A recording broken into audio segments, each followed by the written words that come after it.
পৃথিবীতে মানুষই একমাত্র প্রাণী যার যৌন আকাঙ্ক্ষা নির্দিষ্ট কোনো ঋতুর মধ্যে সীমাবদ্ধ নয়। অন্য প্রাণীদের ক্ষেত্রে সন্তান উৎপাদনের জন্য নির্দিষ্ট সময়ে মিলনের প্রবৃত্তি দেখা যায়, কিন্তু মানুষের ক্ষেত্রে এটি সারা বছরই সক্রিয় থাকে।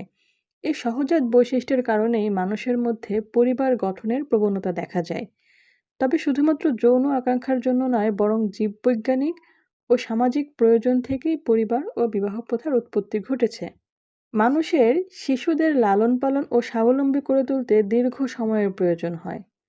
তাই একজন নারীকে একজন পুরুষের সহায়তায় থাকতে হয়, যাতে সে নিরাপদে নিজের সন্তান প্রতিপালন করতে পারে। প্রাচীন সমাজে পুরুষেরা খাদ্যের সন্ধানে দীর্ঘ সময় বাড়ির বাইরে থাকত, যা নারীদের অসহায় অবস্থায় ফেলত। এই পরিস্থিতি থেকে উদ্ভূত হয় বিবাহ নামক সামাজিক চুক্তির, যা মূলত নারীকে সুরক্ষা ও সামাজিক স্বীকৃতি প্রদান করত। তাহলে প্রশ্ন হলো, মানব সভ্যতায় আগে কি এসেছে, বিবাহ নাকি পরিবার?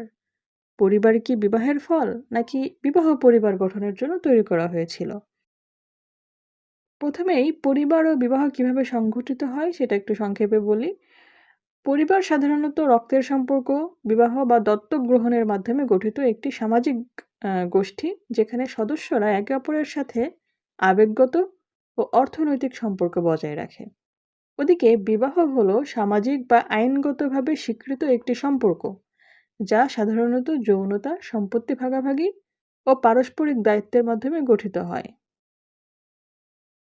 অনেক নৃতত্ত্ববিদ এবং সমাজবিজ্ঞানী মনে করেন যে পরিবারই প্রথমে গঠিত হয়েছিল, আর বিবাহ ছিল তার একটি আনুষ্ঠানিক রূপ। যেমন পশ্চিমা নৃতত্ত্ববিদ এডওয়ার্ড ওয়েস্টার মার্ক তার হিস্ট্রি অফ হিউম্যান ম্যারেজ গ্রন্থে বলেন, পরিবার গঠন করে স্ত্রী পুরুষের একত্রে বাস করা থেকেই বিবাহ প্রথার উদ্ভব হয়েছে। বিবাহ প্রথা থেকে পরিবারের সূচনা হয়নি। এছাড়া মহাভারতের শ্বেতকেতু উপাখ্যান থেকে পাওয়া যায় যে শ্বেতকেতুই প্রথমবারের মতো বিবাহ প্রথা প্রচলন করেন, যাতে পরিবার কাঠামো সুরক্ষিত থাকে। এর মানে পরিবার আগেই ছিল, পরে বিবাহ আসলো সমাজের স্থিতিশীলতা রক্ষার জন্য।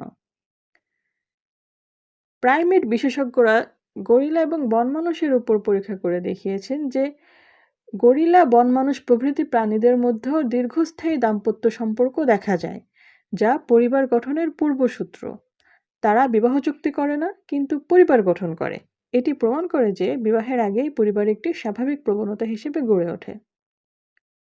ক্রিস্টোফার নাইট ব্লাড রিলেশনস তত্ত্বে বলেন যে মানব সমাজে নারীরা খাদ্য সংগ্রহ ও শিশু প্রতিপালনের জন্য যৌন জীবনযাপনের ব্যবস্থা করেছিল।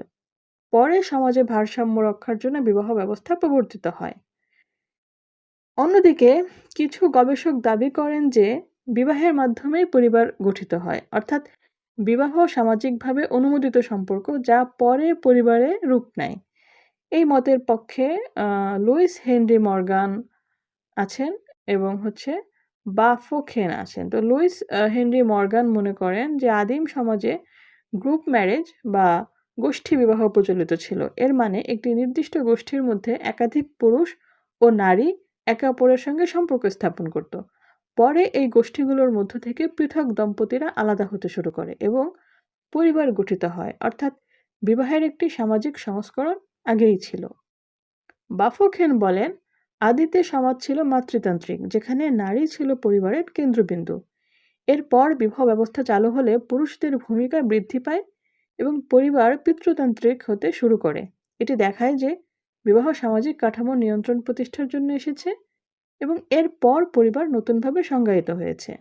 অনেক আদিবাসী সমাজে দেখা গিয়েছে যে বিবাহ ব্যবস্থা অত্যন্ত জটিল ও কাঠামোবদ্ধ, যা তাদের পারিবারিক সম্পর্কের ভিত্তি তৈরি করে। উদাহরণস্বরূপ, আফ্রিকার জুলু ও ইরোকাইস উপজাতির বিবাহ প্রথা অত্যন্ত কঠোর, যেখানে নির্দিষ্ট সামাজিক গোষ্ঠীর মধ্যে বিবাহ বাধ্যতামূলক ছিল। এটি ইঙ্গিত দেয় যে বিবাহ ছিল পরিবার গঠনের পূর্বশর্ত। তো যাই হোক, আহ, আমরা উপরের তথ্যগুলো বিশ্লেষণ করে দেখতে পাই যে যারা মনে করে বিবাহ প্রথা আগে এসেছে, পরিবার প্রথা পরে এসেছে, তাদের বক্তব্যের মধ্যেও কিন্তু আমরা পরিবার প্রথা আগে আসারই একটা আভাস পাই। সুতরাং আমরা বলতে পারি যে আসলে পরিবার প্রথাটাই আগে এসেছে, বিবাহ প্রথা পরে এসেছে। মানুষ চিরকালই পরিবার গঠনের প্রবণতা দেখিয়েছে। এটি শুধু বিবাহের মধ্যেই সীমাবদ্ধ নয়। বিবাহ সামাজিক ও সাংস্কৃতিক প্রয়োজনে এসেছে, যাতে সম্পত্তির উত্তরাধিকার, পিতৃত্ব নিশ্চিতকরণ এবং সামাজিক নিয়ন্ত্রণ বজায় থাকে। এছাড়া আমরা এও বলতে পারি যে প্রাচীনকালে মানুষ অবাধ যৌনতা চর্চা করত, এই কথাটিও সঠিক নয়। প্রাচীনকালে তারা অবাধ যৌনতা চর্চা করতো না, বরং পরিবার গঠন করেই থাকতো। বিবাহ প্রতিষ্ঠার আগে থেকে, বিবাহ চালু হওয়ার আগে থেকেই মানুষ পরিবার গঠন করা শুরু করে।